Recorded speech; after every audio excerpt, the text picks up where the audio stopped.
It's Firearms Friday at the Wyoming State Museum in Cheyenne. I'm Evan Green. I'm a firearms historian for the Wyoming State Museum. And today, Dean and I are focusing on military weapons from the 20th century.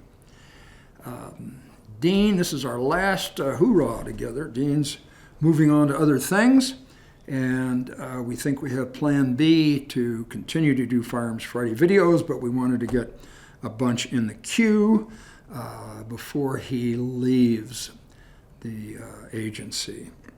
So this is an M3 grease gun. The grease gun, of course, was not the official designation, but the troops hung that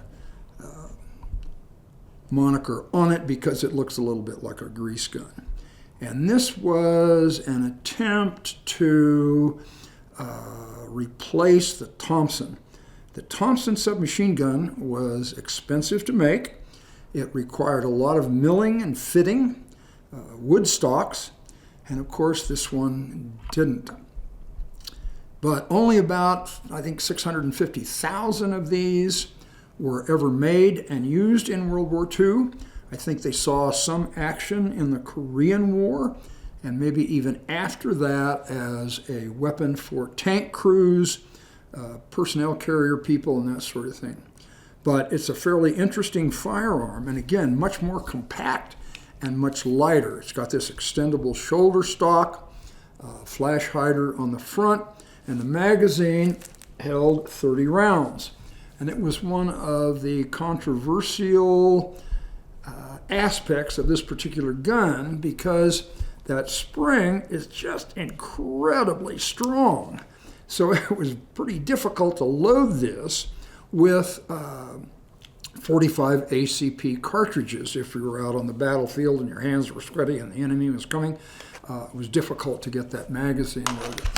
But again, it was a cheaper replacement. I think these could be cranked out for about $15 per unit, whereas the Thompson in those eras was up in the $150 to $200 range.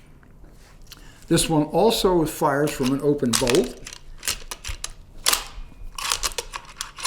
It's cocked, and when you pull the trigger, slam fire, comes back, fires again.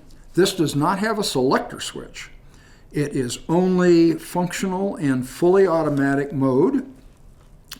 Although I understand that people who were really familiar with it could trigger control and get 2 to 3 round bursts out of it.